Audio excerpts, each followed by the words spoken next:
Meus irmãos, graça e paz a todos, estamos aqui para mais uma super dica de leitura dessa obra que é maravilhosa e faz parte da coleção Teologia para Todos, lançado pela a editora Thomas Nelson. E essa coleção tem 9 livros. 9 livros. Eu não sei se outros serão lançados. E todos dessa coleção respondem perguntas intrigantes, como eu já apresentei essa obra para vocês, já fiz o review para vocês, qual é o destino eterno dos não evangelizados. Você também tem aqui essa obra aqui que é maravilhosa, que eu também estarei falando dela, Mulher Pode Ser Pastora. Você tem esse aqui também, que é precioso, Como Deus é um e três ao mesmo tempo, um livro precioso sobre a Trindade. Você tem esse aqui, A Igreja Apoiou Hitler, muito bom também, que estarei falando. Esse aqui também, excelente, Como Entender o Dom da Profecia Hoje, do Gutierre Siqueira, que é um moço, um pregador pentecostal, é da nossa igreja ele, é da Assembleia de Deus, menino muito bom, conhece muito, tem vários vídeos dele aqui no YouTube que você pode assistir, pode acompanhar, tá? É um moço de Deus. Eu louvo a Deus pela vida do Gutierre Siqueira. E tem mais 3, né, dessa coleção, que é O que Deus tem a ver com sexo, Teologia Esfria o Crente e Deus e a cultura pop. Deus e a cultura pop. Só adquiri esses 6, né? Porque eu achei os temas assim mais interessantes, mas todos eles são maravilhosos, são preciosos. E esse aqui, o Marcelo Berti, vai responder uma pergunta que divide opiniões. O cristão pode beber? O cristão pode consumir bebidas alcoólicas? Dependendo da igreja, dependendo do grupo, dependendo da instituição, as respostas serão diferentes. E quem é o Marcelo Berti? Quem é o Marcelo Berti? Vamos ver aqui, ó. É um moço preparado, também aqui no YouTube você vai encontrar vários vídeos dele, tá? Que é um profundo conhecedor aí do hebraico, né?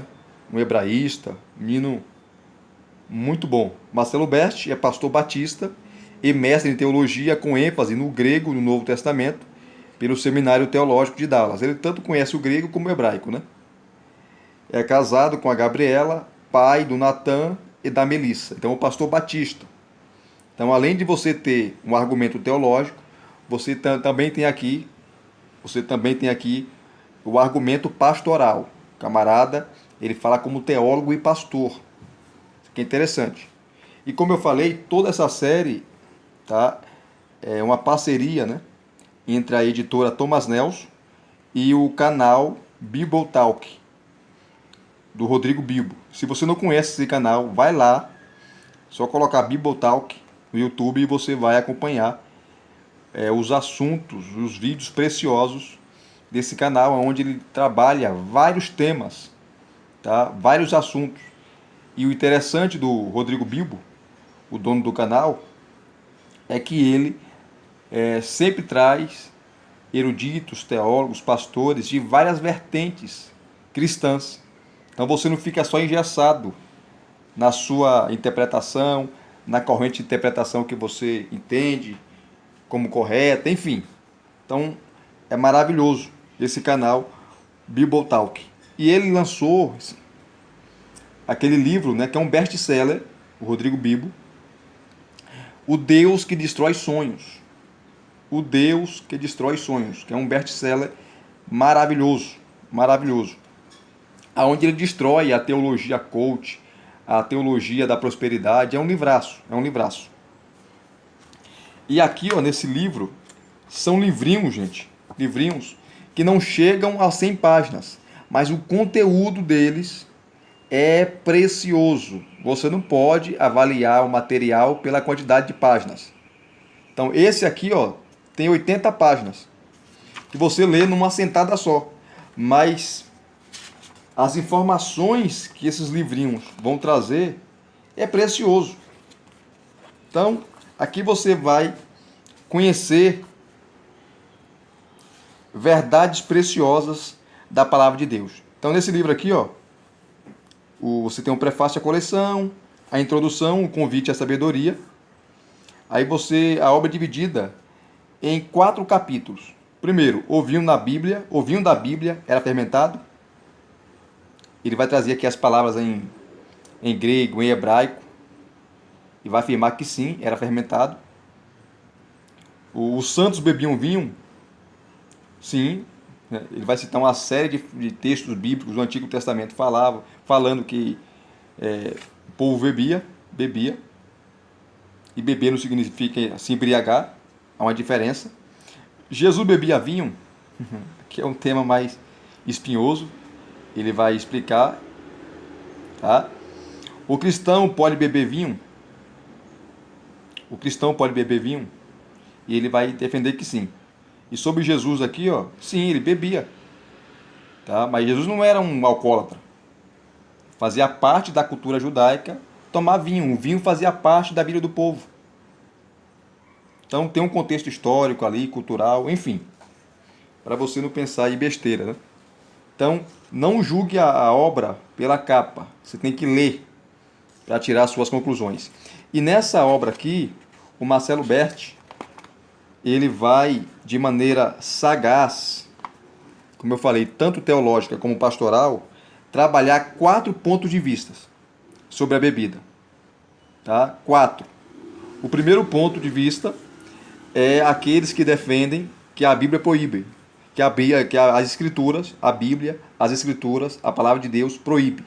E essa posição é chamada por ele de proibicionista.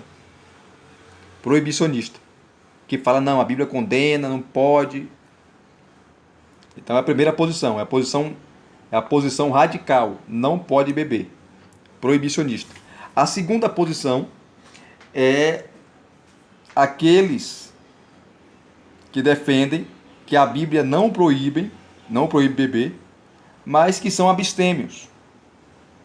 Tá? Optam por não beber. Não vou beber. A Bíblia não proíbe beber, não tem um versículo proibindo beber, mas eu prefiro ficar sem álcool, não vou beber, não vou tomar nada. A pessoa, por livre e espontânea vontade, decide não beber. São os abstêmios. A terceira posição, os moderados. Aqueles que bebem moderadamente. Moderadamente. Tá? Consegue se controlar. Sabendo que a bebida pode trazer prejuízos, pode trazer males, dependência. Então, moderadamente eles bebem. E o quarto, tá, que são os libertinos, que são aqueles que não têm compromisso com Deus, com a palavra de Deus, tá? E falam coisas absurdas. Então, são os libertinos, são aqueles que não têm nenhum compromisso com Deus nem com sua palavra. Então, ele já começa aqui no início, trazendo esses 4 pontos de vista. E ele vai defender quais são os 2 pontos que a Bíblia apresenta que você pode optar em seguir. É a posição dos abstêmios, tá? Aqueles que sabem que a Bíblia não proíbe, mas preferem não beber, e a posição moderada. É aqueles que bebem moderadamente. E aqui, ó, ele vai falar assim. Deixa eu pegar aqui, ó. Sobre moderação, né? No entanto, apenas a moderação, quando corretamente compreendida, se alinha com 3 princípios fundamentais ensinados pela Escritura. Reconhecer o vinho como uma dádiva divina, receber o vinho como uma dádiva divina, comprometer-se com a sobriedade diante dos perigos associados à indulgência. Então, ele entende que a posição aqui, ó, de alguém se abster do vinho, tá? É louvável. Só que ele, em sua obra aqui, esse livro, vai defender a moderação. A moderação. Então, para aqueles que tiveram dificuldades, e ele fala aqui com álcool, né? Com bebida, não toque bebida, hein? Não beba. Não beba. Porém, tanto o Novo Testamento como o Antigo Testamento não proíbe beber. Não há um texto dizendo não beba. Há textos proibindo a embriaguez, que é o uso exagerado, exacerbado do álcool. Eu, por exemplo, não bebo e nunca irei beber. Não bebo. Então, eu me encaixo aí na posição, tá, que ele defende também aqui, fala, né, o lado dos abstêmios, né? Aqueles que entendem que não proíbe, a Bíblia não proíbe, mas preferem não beber. Então eu prefiro não beber. Aí, no capítulo 1, ele vai trabalhar o vinho da Bíblia era fermentado? E ele vai defender que sim. A maioria esmagadora das passagens bíblicas que cita a palavra vinho, tá? Aí ele vai usar o original, era vinho fermentado. Tá? O que não era fermentado era o suco de uva. Mas o vinho era fermentado, era alcoólico. Isso significa que todo mundo que bebia naquela época ficava bêbado? Não, não é isso que significa.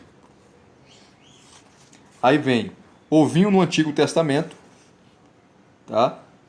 E era comum, o vinho fazia parte, tá? No dia a dia das pessoas, na casa das pessoas. Gente que plantava uma vinha para dela fazer ali o vinho, vendia, enfim. Então fazia parte, né, da cultura do povo daquela época. Então o vinho no Antigo Testamento ele vai trabalhar essa questão. Depois que ele vai falar como que era a produção do vinho naquela época, enfim. Vai citar aqui as passagens bíblicas que falam sobre o vinho, a fermentação, vai citar aqui Números, vai citar Deuteronômio, vai citar Josué, vai citar Êxodo, enfim, Gênesis, uma série de textos bíblicos para falar do vinho, né? Então aqui, ó, ele vai pegar para você, vai te dar as palavras, tá, hebraicas referente ao vinho, várias palavras. Vai citar aí os dicionários, os léxicos de hebraico, enfim, o camarada fez uma pesquisa muito boa, né? Isso em um livro, um livrinho de 80 páginas. Então ele traz muita informação, muita informação. Não dá para citar aqui para ler por causa do tempo, tá? Olha o que ele fala aqui, ó. O vinho novo era um símbolo da bênção divina para aqueles que viviam de acordo com as estipulações da aliança, né? Era alegria. Então aqui uma série de palavras em hebraico que ele vai citar, ó, falando do vinho, tá? Amar, olha que outra palavra, Dan, Anavim, que é o vinho tinto, né?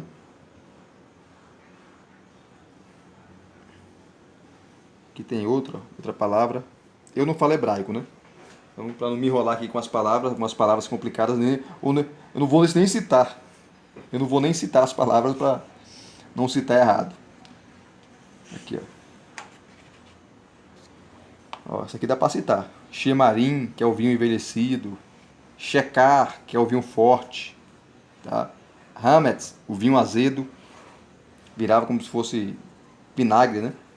Então ele trabalha aqui as palavras em hebraico para vinho. Depois o vinho no Novo Testamento. Ele trabalha aqui, tá? E as palavras gregas, né? Como gleukos. Gleukos. Esse termo é usado apenas uma vez em todo o Novo Testamento, em uma zombaria contra os discípulos do Pentecostes, lá em Atos 2,13, né? Depois você tem a palavra oinos, tá? Que é o termo mais utilizado no Novo Testamento para vinho.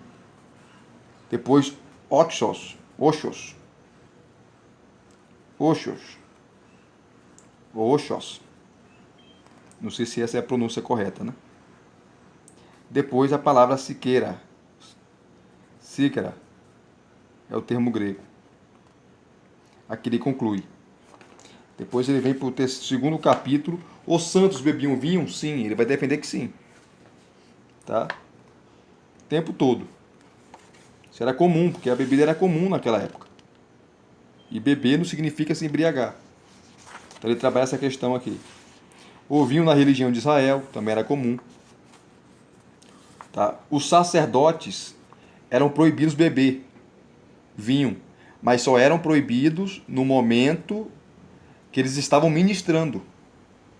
No momento da ministração, no santuário ali, tá? Eles não podiam beber. Mas depois, quando eles não estavam em suas funções ministeriais, eles bebiam vinho. Porque hoje, gente, quando você fala beber vinho, tá, a pessoa pensa logo o quê? Pensa logo em embriaguez, pensa logo em desgraça, e não é assim. Então o sacerdote era proibido beber, né, no ofício sacerdotal. Ele vai explicar isso aqui, essa questão aqui. Então o vinho na religião de Israel.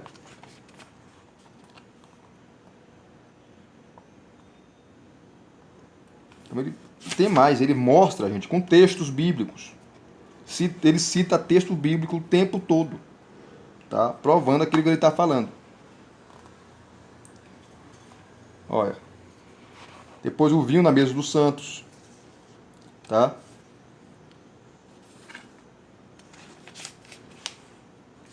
A expressão alegrar o coração, né? Que muitas vezes essa expressão alegrar o coração, tá, que nossas traduções trazem, né? É que a pessoa ficou bêbada. A pessoa ficou bêbada. Se embriagou. Se embriagou. Aí que tem que tomar cuidado, né? Conforto em dias de sofrimento, tá? O vinho também celebrava, era a celebração do amor. Nos casamentos era comum o vinho. Tá lá o capítulo 2 de João, né? Na festa de casamento, acabou o quê? Acabou o vinho. E ali não é suco de uva, ali é vinho mesmo. Bebida. E Jesus transformou a água em vinho, né? E a água, o vinho que ele transformou, a água que ele transformou em vinho, foi o vinho melhor. Quando provaram o vinho, falou: rapaz, esse aqui é melhor, porque normalmente você serve o melhor vinho e quando as pessoas estão bem satisfeitas, você coloca um vinho inferior. Disse lá o mestre Sala, né? E aqui ele conclui a conclusão. Aí vem para o capítulo 3. Jesus bebia vinho. Então ele vai analisar as passagens bíblicas aqui do Novo Testamento. Jesus ia em festas. Jesus foi em festa de casamento. Tá? Jesus operou o primeiro milagre na festa do casamento. E possivelmente ele tomava vinho, sim. Tá? Isso é um desrespeito? Não era. Ele era um judeu. Tá? E o vinho fazia parte da mesa do povo, no dia a dia. Aí vem o lugar do vinho na cultura judaica. Tá? E aqui, ó, ele cita uma série de obras, só que a maioria das obras que ele cita são obras em inglês, né? Como ele estudou fora, nos Estados Unidos, ele fala inglês fluentemente. Então ele tem muitas obras em inglês, obras essas que não foram traduzidas para o português e talvez nunca serão. Tá? Ó, festas e celebrações judaicas, tinha vinho.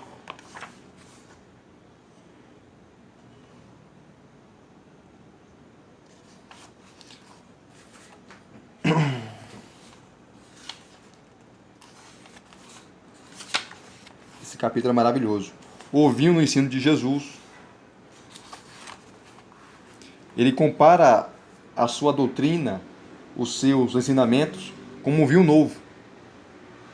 O vinho novo, colocados em odres novos, não em odres velhos, né? Que se você pega um odre, com aquela bolsa feita de couro, né?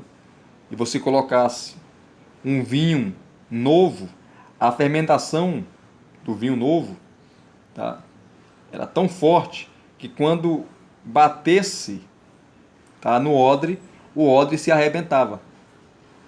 O odre se arrebentava. Assim era o novo ensino de Jesus, o ensino do reino de Deus, contra os velhos odres, tá, da religião judaica e do farisaísmo, né?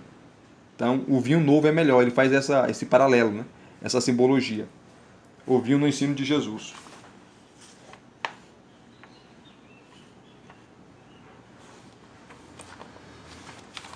O milagre em Caná, ele cita aqui. Vamos correr. Aí você tem o vinho na ceia do Senhor. Tá? E a prova que lá era vinho, Paulo não proíbe lá beber vinho. Na primeira carta de Paulo aos Coríntios, capítulo 11. Paulo não está proibindo.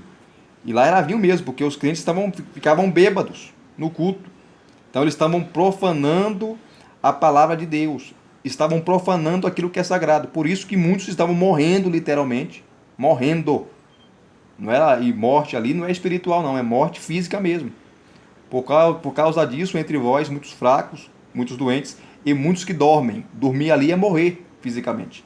Porque eles estavam profanando o sagrado, a ceia do Senhor.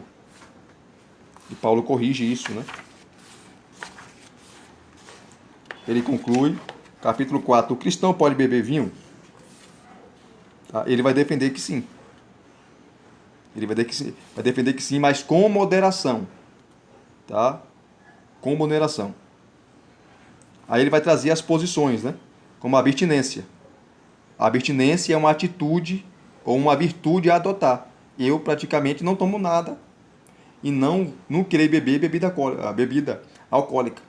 Não querer tomar bebida alcoólica porque eu sou abstêmio. Vejo que a Bíblia não proíbe, mas prefiro não beber. É bom não beber. Então eu sigo essa abstinência, que é uma virtude a adotar, e ele fala aqui. Inclusive ele vai citar aqui o nazireado, né? Que o nazireu não podia tomar bebida forte. Né? Vai citar aqui exemplos de homens que adotaram a abstinência. Você tem abstinência em virtude de um voto. Você tem abstinência em virtude da missão. Você tem abstinência em virtude da função. Tá?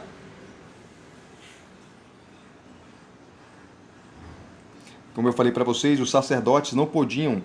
Ele vai citar aqui o texto de Levítico, capítulo 10, versos 8 a 11, onde Deus fala diretamente com Arão, sem a intervenção de Moisés. Deus fala com Arão. E Deus fala assim, você e seus filhos não devem beber vinho nem outra bebida fermentada antes de entrar na tenda do encontro, senão vocês morrerão. Note que essa proibição específica e imediata foi dada diretamente a Arão e seus filhos e não a todo Israel. Também não se aplicava à vida toda de Arão e de seus filhos, mas era restrita ao momento do serviço sacerdotal. No serviço sacerdotal, na ministração do serviço, não podia beber. Se bebesse, era morte na certa.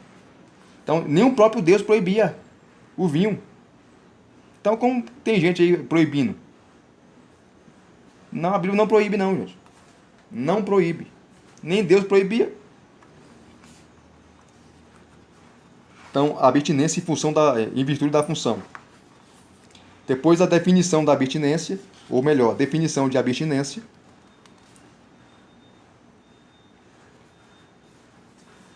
A abstinência era recomendável àqueles que, no exercício de funções sacerdotais ou reais, tá?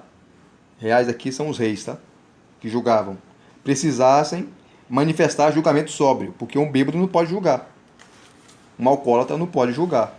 Então tinha que evitar. Tinha que praticar a abstinência nesse caso aqui. Aí você tem a definição de abstinência, né? Aí vem, quais são as definições? Um compromisso voluntário, um compromisso temporal, um compromisso específico, um compromisso de dedicação, um compromisso vocacional e um compromisso recomendável.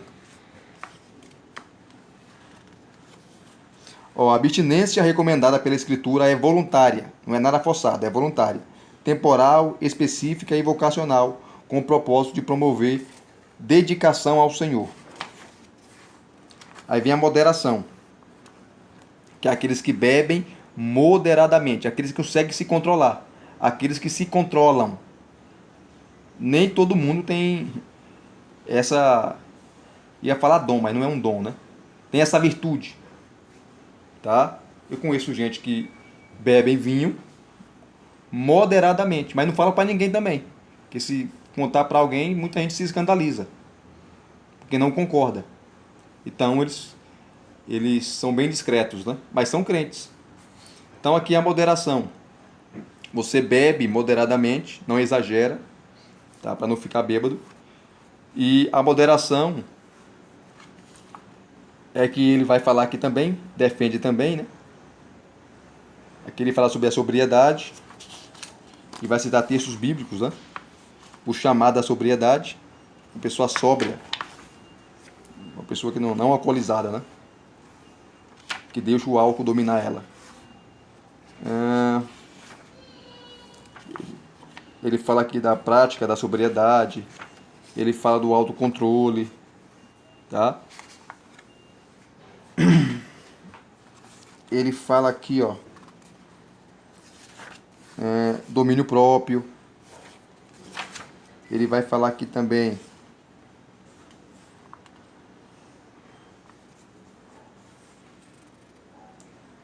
ó, para Paulo, a embriaguez não é produzida pelo vinho, mas por uma disposição corrompida da vontade humana. Aqui cita aquele famoso texto de Efésios 5,18, né? Aí ele vai definir o que é moderação. Primeiro, é a marca da sobriedade. Quem é moderado não fica bêbado, não é um alcoólatra.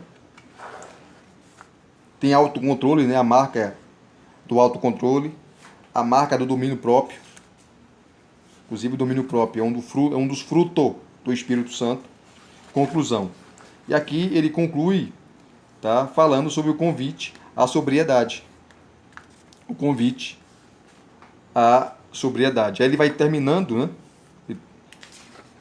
a sua exposição sobre essa questão e ele conclui assim, ó: quando afirmo que a moderação é a visão que mais se encaixa no ensino bíblico, considero três aspectos. Primeiro, o reconhecimento do vinho como dádiva divina. Está aqui os textos bíblicos. E ele citou outros textos, né, no decorrer da exposição desse tema no livro. Depois você tem o recebimento do vinho como dádiva divina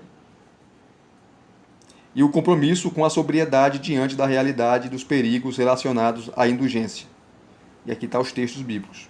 Então tudo ele fala baseado na Bíblia, no texto bíblico, no contexto bíblico, tá? Então a ideia das 4 posições que ele apresenta no início: a posição proibicionista não é bíblica e a posição também libertina não é bíblica. Não é bíblica. Libertinagem tem a ver com pecado, exageros, tá? Não tem nada a ver com Deus, nem a palavra de Deus. Então as duas posições, tá, que ele trabalha mais, que são bíblicas, é a posição moderada e a posição da abstinência. Aqueles que olham para a Bíblia não vê proibição, mas preferem não beber. E aqueles que olham para a Bíblia não vê proibição e bebem moderadamente, com autocontrole, sobriedade, tá? Não se deixando se levar pelo vinho. E vocês? Qual é a posição de vocês? Então, esse tema é muito precioso, é um tema para debate, é um tema aí que você pode trabalhar no seu grupo aí, no grupo de jovens, adolescentes, na sua igreja, enfim, para conversar sobre esse assunto, apresentar os textos bíblicos, os textos do Novo Testamento, do Antigo Testamento e por aí vai. Se vocês gostaram de mais uma dica de leitura, deixa aqui o seu like, deixa aqui os seus comentários, se inscrevam no canal se você não é inscrito e acione o sininho para receberem todas as notificações. Graça e paz a todos mais uma vez. Deus e Cristo vos abençoe. Até as próximas indicações.